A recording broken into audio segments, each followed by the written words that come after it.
scholar din ako ng government at malaking tulong yun para sa pagtatapos ko yung gastusin ko sa thesis at kung ano-ano man pa.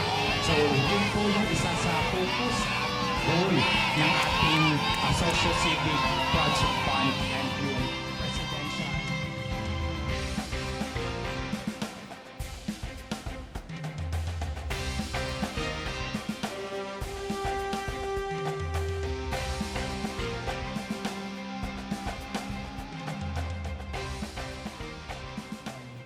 So mga kababayan at kabataan ng probinsya ng Sulu, ang Pangulo ng Republika ng Pilipinas, His Excellency Ferdinand R. Marcos Jr.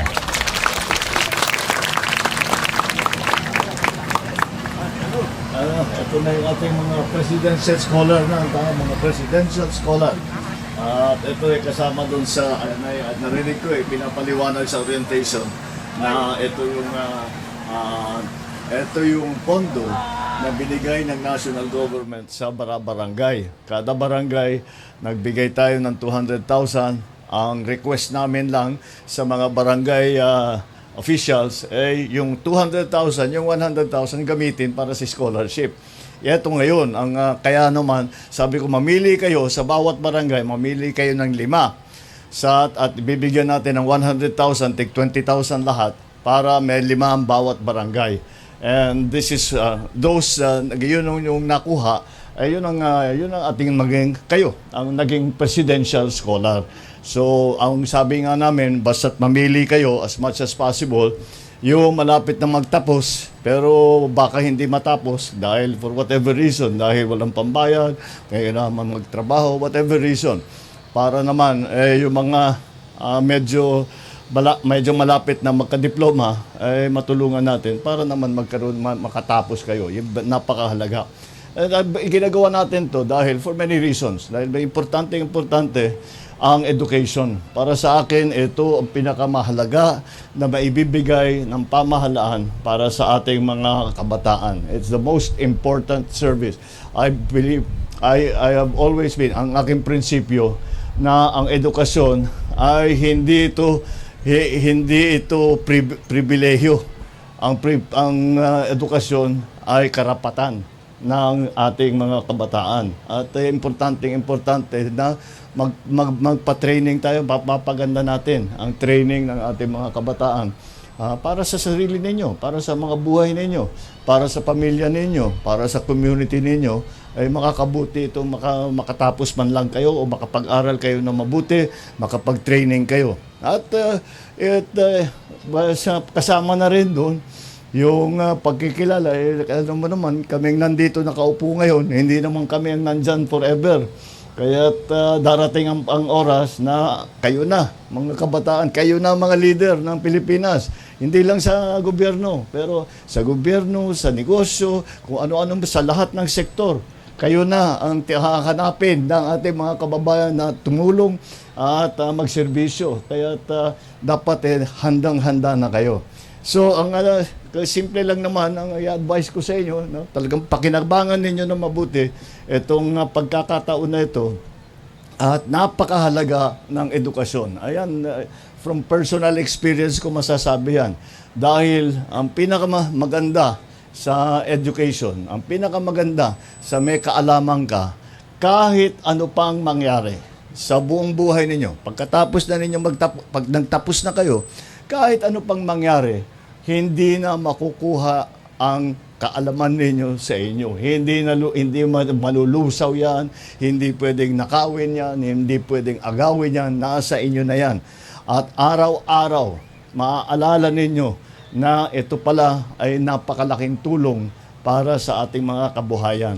At yun na nga, para mas maganda maging training ninyo, mas maganda ang mga opportunities na darating sa inyo. And kagaya ng sabi ko, mapapaganda ang buhay ninyo, pamilya ninyo, community ninyo, and in that way, yung buong Pilipinas. Kasi hindi lang naman dito ang aming ginawa na ganyan. Sa buong Pilipinas, we have 42,000 plus barangays in the whole Philippines. Lahat ng barangay na yan, meron tig-5 na scholar. At sa first year pa lang, 210,000 plus na ang ating matutulungan na scholar makapagtapos, napakalaking bagay. So, take advantage dito sa pagkakataon na ito. Basta't nandito kami, pagka meron pang pwedeng gawin, gagawin namin. Asahan ninyo that especially when it comes to education, ang talagang napaka-high priority. Nakita ko itong listahan ng mga directive, pinakamahalaga yan. Sabi ko sa natitirang panahon ko bilang Pangulo, ang talagang magiging priority ko is education. Para pagandahin ang educational system. Kaya nagtatayo tayo ng silid-aralan, nagbibigay tayo ng mga gamit, mga computer, lahat ng mga eskwelahan, binibigyan natin ng Starlink para may internet. At lahat ng mga bagay-bagay, pati yung mga libro, na bago na. Pero kaya may naghahabol pa tayo. We have catching up to do. Pero nakikita ko sa inyo, I'm sure that lahat kayo ready na magtrabaho, ready na mag-aral na mabuti. At kagaya ng sinasabi ko sa ating mga ibang presidential scholar, magkikita tayo ulit pag may hawak na kayong mga diploma. Sige, maraming salamat. Good luck sa inyong lahat. Study hard, work hard. Okay.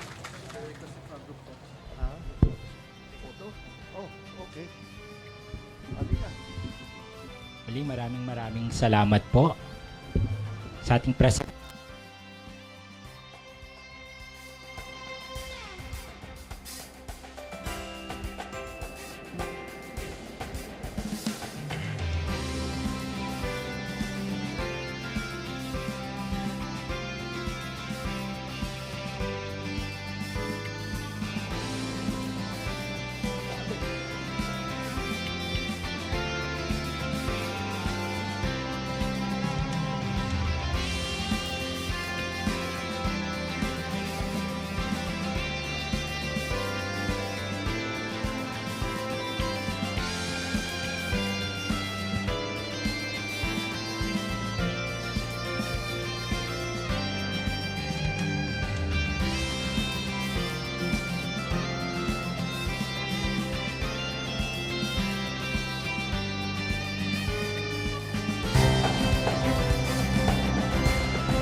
Mga kababayan, ang Pangulo ng Republika ng Pilipinas, His Excellency Ferdinand R. Marcos Jr.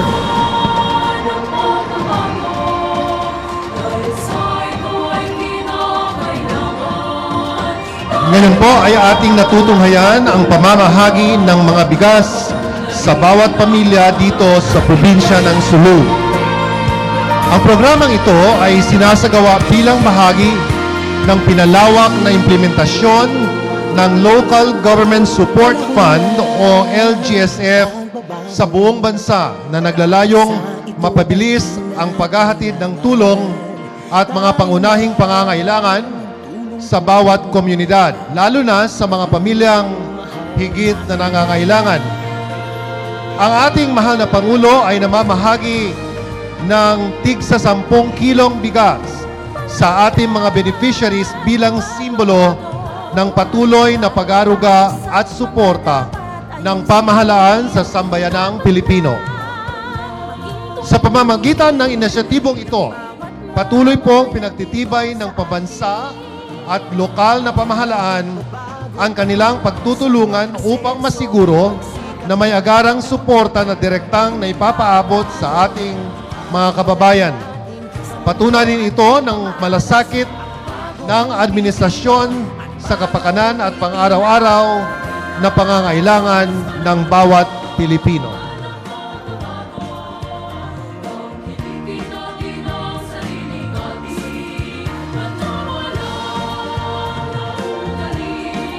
Maraming salamat po, mahal na Pangulo.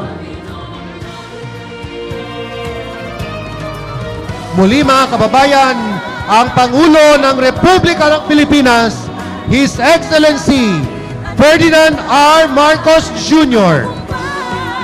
Ay karangalan, alay o ihandog natin sa bayan. Ulit nang napatunayan ng Pilipino ang husay at takas, kagandahan at talento. Makipagpaligsahan kahit anong oras, ang bagong Pilipino, ang bagong Pilipinas.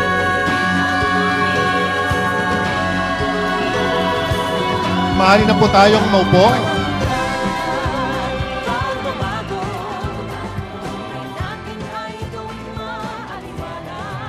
Magandang umaga po sa ating lahat. Tayo ay nagtitipon-tipon ngayon para sa programang Bawat Bayan Makinabang Sulu. Para sa panimulang bahagi ng ating programa, tinatawagan natin si Sulu Governor Abdussakur Eitan II para sa kanyang pambungad na talumpati.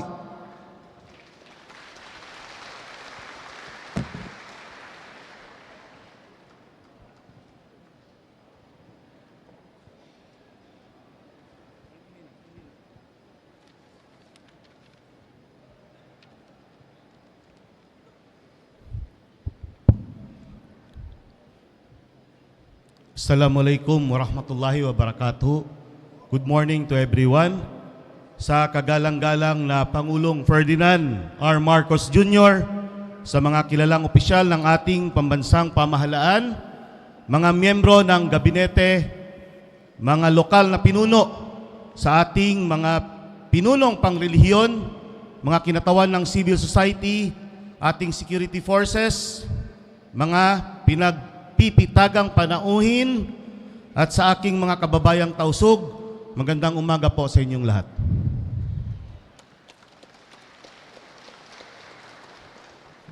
Isang napakalaking karangalan at pribilehyo ang tanggapin ng ating mahal na Pangulo, Ferdinand Romualdez Marcos Jr. dito sa lalawigan ng Sulu. Sa kabila ng inyong napakaraming trabaho at abalang schedule, mahal na Pangulo, binigyang prioridad ninyo pa rin ang pagbisita sa aming lalawigan. Ang isa sa maliit at malayong probinsya sa dulo ng Pilipinas. Ang inyong pagdating ngayong araw ay nangangahulugan ng pagmamahal sa Sulu. Ating masasaksiyan ang makasaysayang araw na ito. Itinataas natin ang sagisag ng kapayapaan. Ang ating pagbaba ng armas ng ating mga kababayang tausug ay isang matibay na patunay na ang karahasan ay hindi bahagi ng aming pang-araw-araw na pamumuhay.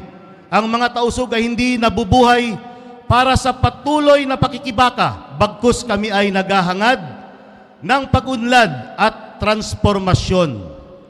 Ang pagbabagong ito ay naganap dahil ang pambansang pamahalaan ay patuloy na naglilingkod at nagbibigay ng serbisyo at pangangailangan ng aming mga kababayang tausug.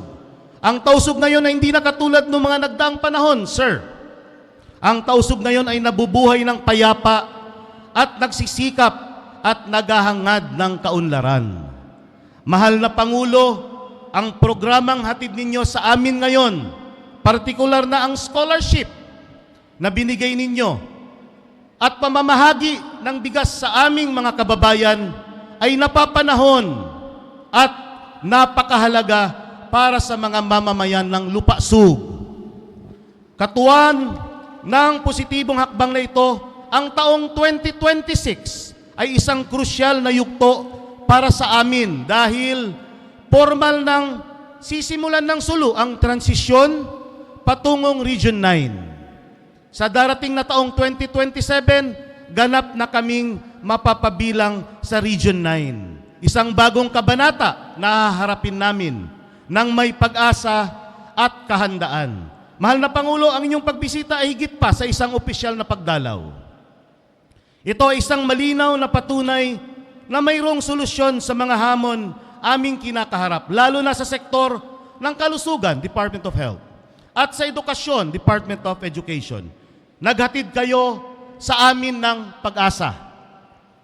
Naipakita ninyo sa aming lalawigan ang mga tausog ng aming probinsya ay kailanman hindi napapabayaan at napag-iiwanan. Gusto ko lamang po idagdag ito dahil napanood ko kayo sa social media last night. Isinulat ko lang itong gusto kong sabihin. Sir, Mr. President, gusto ko po sabihin sa inyo, napanood ko kayo sir sa social media just last night. Isinulat ko to kaninang madaling araw lamang. Gusto ko sabihin sa inyo to. Sir, Mr. President, gusto ko po sabihin sa inyo na napanood ko kayo sa social media ang inyong mensahe patungkol sa mga kabataan na nagiging biktima ng kaharasan. Tulad ng nangyaring pananaksak sa Cavite. Tulad ng nangyaring pamamaril sa Leyte ng kapwa nilang estudyante. Pagkalunod ng mga atleta dahil marahil sa kapabayaan ng mga nakatatandang nangangalaga sa kapakanan nila. Naigting ang aking damdamin. Nakikinig ako sa isang pinuno na nagsasalita hindi bilang isang presidente, kundi bilang ama ng isang bansa na nalulungkot sa mga nangyari. Mahal naming Pangulo, kung napansin ninyo, hindi lahat ng dinadatnan ninyo nagkakagulo, nagsisigawan ng mga tao, nagsiselfie, nagkakagulo.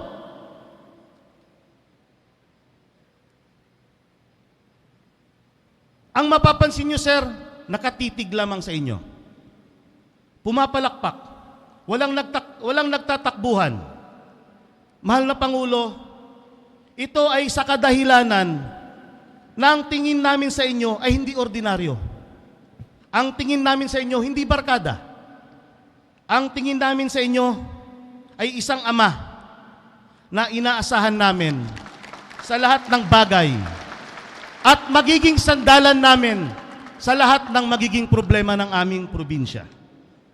Respeto, Mr. President, ang umiiral sa aming mga tausog pag kayo ay aming nakikita. Gustong-gusto ko yung sinabi nyo na ang paghingi ng tulong ay hindi kahinaan. Tatay namin kayo.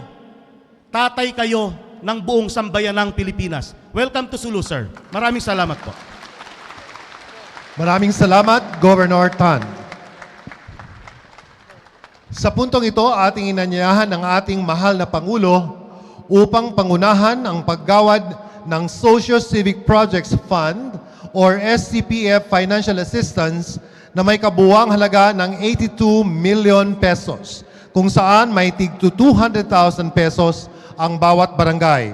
Upang tanggapin ang cheque, narito po si Governor Tan kasama sina ABC Provincial Federation President Nurhaipa B. Ayub na siyang kumakatawan sa 410 na punong barangay dito sa probinsya ng Sulu at isang Presidential Scholar na kumakatawan sa 2,050 Presidential Scholars.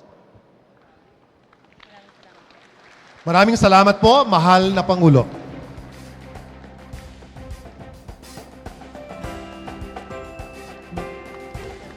Muli, maraming salamat, mahal na Pangulo.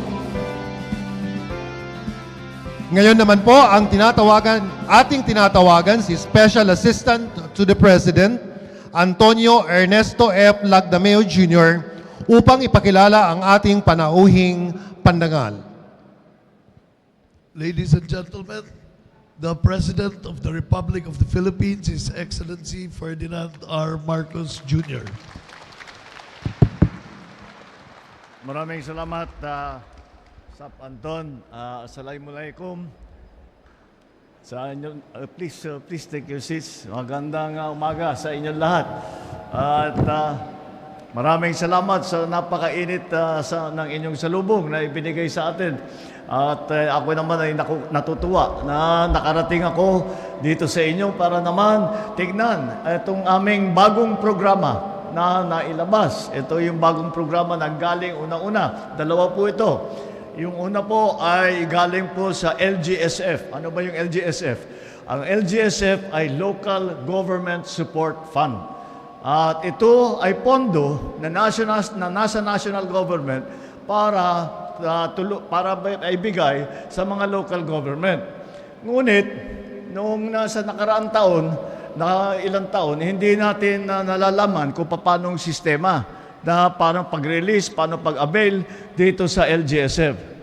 At alam ko ito dahil governor din ako ng matagal. 9 years ako nag-governor sa Ilocos Norte. At alam namin, mga kapwa-gobernador, alam namin yan na may LGSF, pero nagtatanungan kami, saan ba namin makuha yan? Paano ba kailangan namin ng pondo para makatulong? Wala namang masyadong magandang sistema dati.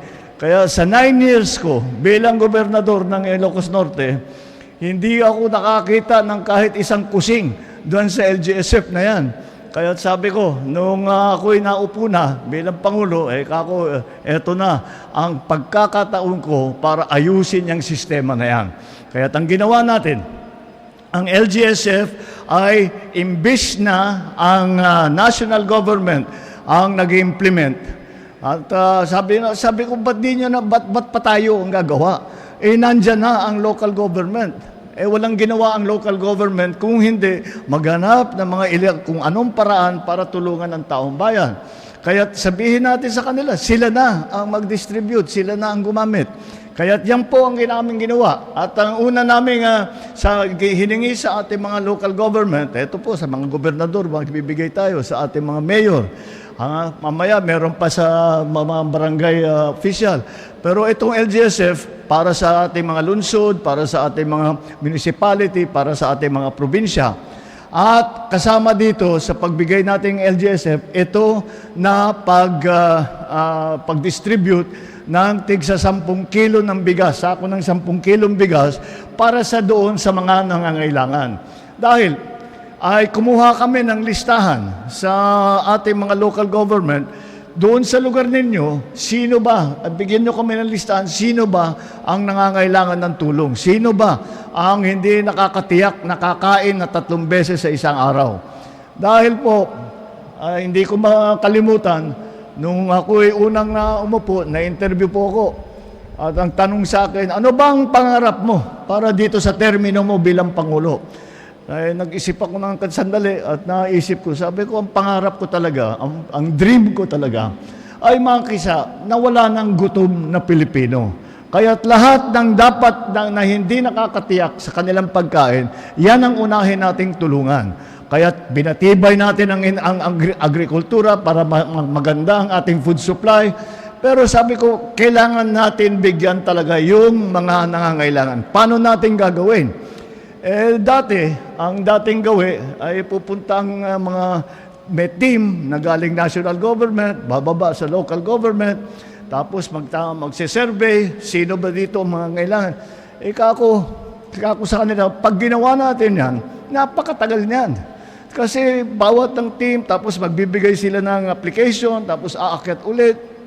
Alam naman natin, sabi ko, matagal na yan. Hindi, nakaalis na ako, hindi pa natin nagagawa. Kaya sabi ko, bakit pa natin gagawin ng national government? At alala ko, noong governor ako, walang ginawa ang local government executive kung hindi magbuo ng listahan, araw-araw, sino ba dito sa mga kasama natin ang kailangan ng tulong. Kaya't hindi na kailangan mag-survey. Magtanong tayo sa mayor, magtanong tayo sa governor. At sila'y magsasabi sa atin. At ibigay na natin sa kanila, sila nang bahala. Yung bigas tayong bumili, ibigay na natin sa kanila at sila nang bahala ang mag-distribute dahil para mas mabilis, para umabot na kagad. Kaya yan po ang naging programa natin sa LGSF. Diyan natin ginamit ang Local Government Support Fund. At ito ang mga ating benepisyaryo ay ang mga poor at saka near poor. Yung sinasabi, kung hindi natin tulungan, ay bababa sa poverty line. Sabi ko, yun ang nilalabanan natin, na hindi sila bumaba. Bago pa mangyari yan, unahan na natin. Kaya yan po ang ating ginawa. Kaya meron tayong tig-10 kilong sako ng bigas para sa ating mga beneficiaryo dito sa Sulu. I think mga 3,000 ang ating beneficiary para dito. At wag po kayong mag-alala. Ito po ay hindi minsanan lang to. Magbibigay kami ng sako ng bigas 6 na beses sa buong taon. So kada 2 buwan, meron na naman po nito. Patuloy natin ginagawa. Ang pangalawa naman na programa, na bago natin programa, ay para sa mga barangay. Dahil kagaya ulit, balik na naman ako sa karanasan ko bilang gobernador, ay nakikita ko yung mga, siyempre may sharing ang sa IRA. May sharing, 10% dapat sa barangay. Pero lagi nangyayari, hindi mo naman masisisi yung mga ibang opisyal, pero pag humingi ng pondo, ang barangay, laging sagot, wala, nagamit na namin napunta sa nagkabagyo nagkaganon. Basta't wala nang makuha. Kako, paano naman yan? Dahil marami silang inaalala, marami din silang kailangan gawin. Tapos, kasabay nito, ang aking naging priority sa pangalawang bahagi ng aking termino bilang Pangulo, ay sabi ko mag-prioritize tayo ng edukasyon. Kaya ginagawa namin, hinahabol namin ang kakulangan sa classroom. At yan din, sinama ko kasi ang dating gawi, ay sabi ko, bakit ang gagawa na naman ang DPWH, DepEd, DPWH, ilan lang ang magagawa. Kako, ang daming local government, kaya yan by administration, hindi naman komplikado yung classroom Sabi ko, pabayaan mo na sila, ibigay natin yung pondo sa kanila, kasi magiging maayos yan. Kasi yung simple lang na kusa, bigay natin yung plano, bigay natin yung pondo, bahala na sila by administration. Kung may savings sila, di maganda. Mag-savings sila para may magamit sila sa iba. At isa pang naisip ko, sabi ko, nakakasiguro ba tayo? May nagtanong, nakakasiguro ba tayo? Nagagamitin sa tama yan. Sabi ko, hindi kayo nakakaintindi ng local government. Ang local government, hindi kayang gawin yung ginawa sa mga flood control na yan. Hindi pwede, dahil pag hindi magandang trabaho, kahit pinupuntahan tayo sa bahay, kakatukin kayo ng alas 2, alas 3 ng umaga, bakit ang pangit ng ginawa ninyo? Bakit ganito? Bakit yung ganyan? Wala pa. Bakit yung pinangako ninyo? Wala pa. Kaya meron tayong nagbabantay. In other words, lahat ng inyong constituent. Kaya malakas ang loob ko na magiging maayos itong programa ito at ang magbibigay at kung anuman ang benepisyong binibigay ng national government, basta't idaan sa local government, ay alam ko na tiyak na mabilis lalabas at tama ang pupuntahan. Ang pangalawang programa, yung para naman sa barangay. Ito yung tinatawag namin Socio-Civic Development Program, SCDP. Ang Social Civic Development Program, itong ginawa po natin, ay may pondo ang national government ulit. Naiisip ko ulit ang sitwasyon ng ating mga barangay. Kako, bigyan na natin yung barangay para meron din silang hawak na pera. And ang ginawa natin, all the barangays, lahat ng barangay sa buong Pilipinas, binigyan natin ng tig 200,000 pesos. Yung 200,000 na yan, ang hiningi lang natin sa ating mga barangay opisyal, kako sa kanila, yung kalahati, basta't gamitin ninyo para sa ating mga magkumuha tayo ng scholar. So sa 200,000, 100,000 dyan ay gagamitin para tulungan ang mga scholar na pipiliin ng barangay. At sila ay tinatawag ngayon, sila ang naging presidential scholar. Yun yung orientation kanina sa labas, yan po ang mga presidential scholar natin. So, sabi ko, mamili kayo, bawat barangay, mamili kayo ng 5 para na gagawin nating scholar na tutulungan natin. At yung 5 na yon magkakatanggap ng tig 20,000 at ito ay gagamitin nila para sa kanilang pag-aaral at para makapagtapos sila. At hiningi ko lang sa mga barangay official, piliin ninyo yung mga magtatapos na, pero delikado, baka hindi makapagtapos dahil kulang sa pambayad, kailangan magtrabaho, kung ano man ang dahilan. So mamili kayo para matapos nila ang kanilang pag-aaral dahil napaka-importante niyan. Kaya yan ang ating ginawa sa social civic development program. Yung natirang 100,000 ay nasa sa inyo na yun kung saan yung gagamitin. Dahil malakas ang paniwala ko na, at alam ko namang totoo ito, walang nakakaalam sa problema sa isang barangay kung hindi ang mga barangay official. Dahil hindi mo naman pwede sabihin, maraming common problems. Pero bawat barangay, meron din sila, sarili lang, doon lang ang nagka-problema yan. Kung nasa bundok, kung nasa tabing dagat, iba-iba ang mga hinaharap nilang problema. Ang nakita ko lagi, lagi kong sinasabi na maganda, makinig tayo sa local government dahil hindi lang naman problema ang dinadala nila. Ang dala din nila ay mga possible na solusyon. Kaya sabi ko, imbis na tayo pa ang maghahanap, pupunta na naman tayo doon, titignan na naman natin ano bang kulang dito, water system, kalsada, at sewage, kung ano. Ay, ba't pa natin tatanong? Bigay natin yung pondo sa kanila, bahala na sa kanila. So yung isang 100,000 na natira doon sa 200,000 ay bahala na ang mga barangay official kung saan nila ilalagay. Yung mga pinuntahan namin, iba-iba. Yung iba, bigas din. Bumili rin ng bigas at namigay din ng bigas. Yung iba, bumili ng vehicle.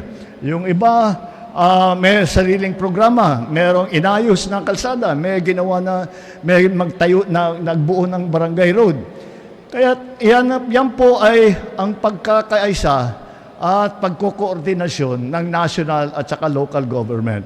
Dahil sa aking palagay, dapat nga, dahil pinag-uusapan po natin lagi, mula pa na ako nagsimula, sabi ko, kailangan whole of government approach. Kapag may problema, hindi lang ipapasa sa isang departamento. Kailangan tignan ng buong pamahalaan. Paano natin aayusin ito? Kadalasan, ang problema, pagka nasa national ka, ang mga problema, hindi kayang ayusin ng isang department lang. Kailangan magtulungan. Kaya sabi ko, isama na natin, hindi lang mga iba't ibang department, isama na natin yung mga local government. At ako'y nakakatiyak, basta tuloy-tuloy ang maganda na koordinasyon natin, magandang pag-uugnay ng national at saka local, marami tayong gagawin. Kaya, at itong yung pondo na yan, itong LGSF, at saka yung Social Civic Development Program, ay sinasabi ko sa ating mga leader, ay ayusin natin, gawin natin na maganda ito, at kung maayos at maganda ang resulta nitong programa nito dito sa 2026, titiyakin ko na sa 2027, mas malaki pa ang maibibigay natin para sa ating mga kababayan. Kaya po, patuloy lang po at tinitignan po natin, alam naman natin na mula nung nagkagera sa Iran, sa Middle East, ang daming naging problema, nagtaasan ng presyo, medyo nagbababa na ng kaunti, pero kahit papano, meron pa rin naghihirap. Kaya asahan ninyo, andito ang inyong pamahalaan, nandito kami lahat, at kami ay hindi lang nag-uutos sa inyo kung ano yung gagawin ninyo. Kami ay nakikinig din sa inyo kung ano ang pangangailangan ninyo.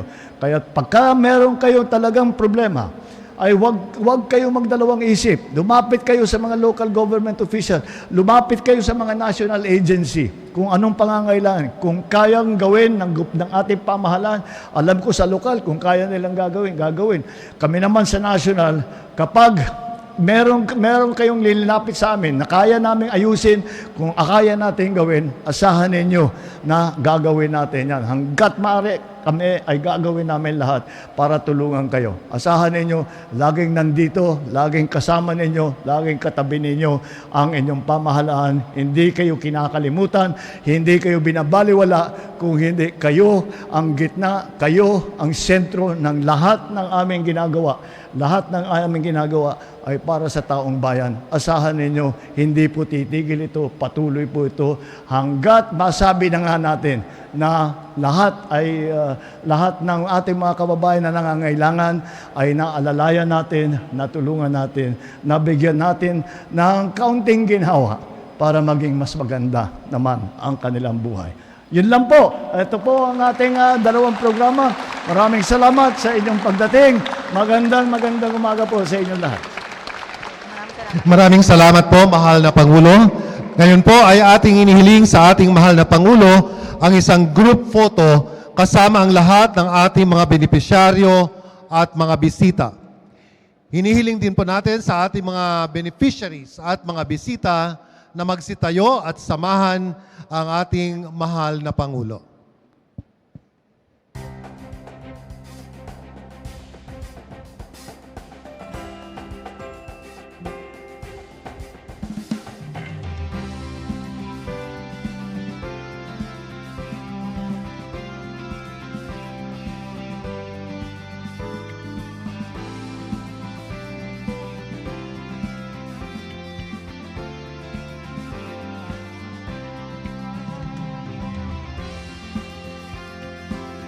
Ready? At the count of 3, 1, 2, and 3. Maraming salamat po, mahal na Pangulo. At dito po nagtatapos ang ating programa. Muli, maraming salamat po, mahal na Pangulo, sa pangunguna po dito sa ating programang Bawat Bayan Makinabang Sulu. Muli mga kababayan, ang Pangulo ng Republika ng Pilipinas, His Excellency Ferdinand R. Marcos Jr.